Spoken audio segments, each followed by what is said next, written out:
Osaka, কিয়োতো এবং কোবের মতো ব্যস্ত শহরের কাছে অবস্থিত জাপানের কানসাই আন্তর্জাতিক বিমানবন্দর। ওসাকা স্টেশন থেকে ৩৮ কিলোমিটার দক্ষিণ পশ্চিমে ওসাকা বের ঠিক মাঝখানে দুটি কৃত্রিম দ্বীপের ওপর তৈরি হয়েছে এই বিমানবন্দর। কিন্তু যে দুটি কৃত্রিম দ্বীপের ওপর বিমানবন্দর তৈরি করা হয়েছে তা ধীরে ধীরে সমুদ্রের তলায় ডুবে যাচ্ছে, এমনকি মূল ভূখণ্ড থেকে দূরে সরে যাচ্ছে এই বিমানবন্দর। বিশেষজ্ঞদের দাবি, ইতোমধ্যেই কৃত্রিম দ্বীপের ৩৮ ফুটেরও বেশি ডুবে গিয়েছে। ২০৫৬ সালের মধ্যে আরও ১৩ ফুট সমুদ্রের তলায় ডুবে যেতে পারে বলে শঙ্কা করেছেন বিশেষজ্ঞরা।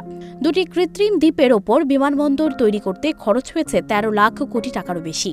কৃত্রিম দ্বীপ দুটি নির্মাণ করতে প্রথমে সমুদ্রের পৃষ্ঠের ওপর ৫ ফুট উচ্চতার মাটি দেয়া হয়।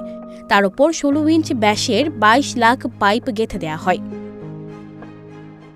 জমির ভিত শক্ত করতে পাইপের ওপর মাটির সঙ্গে কাদা এবং বালি মেশানো হয়। ১৯৮৭ সাল থেকে দ্বীপ নির্মাণের কাজ শুরু হয়। ২৬০০ একর জমির ওপর কৃত্রিম উপায়ে দুটি দ্বীপ তৈরি করে তার উপর তৈরি হয় কানসাই আন্তর্জাতিক বিমানবন্দর। ১৯৯০ সালে কৃত্রিম দ্বীপ দুটি ৩ কিলোমিটার দীর্ঘ সেতুর মাধ্যমে যুক্ত করা হয়। সেতু নির্মাণের ৪ বছর পর সম্পূর্ণভাবে কার্যকর হয় কানসাই আন্তর্জাতিক বিমানবন্দর। কয়েক দফায় মারাত্মক ঘূর্ণিঝড় ও ভূমিকম্প হলেও সম্পূর্ণ অক্ষত ছিল বিমানবন্দরটি। ২০১৬ সালের গণনা অনুযায়ী কানসাই আন্তর্জাতিক বিমানবন্দরে মোট ২,৬০,০০,০০০ যাত্রী যাতায়াত করেছেন। সে সময় জাপানের তৃতীয় ব্যস্ততম এবং এশিয়ার ৩০তম ব্যস্ত বিমানবন্দর হিসেবে নাম লিখায় কানসাই বিমানবন্দর। তবে কৃত্রিম দ্বীপের প্রতিনিয়ত ডুবে যাওয়ার ঘটনা চিন্তায় ফেলেছে জাপান সরকারকে। সানজিদা রহমান, প্রবাস খবর।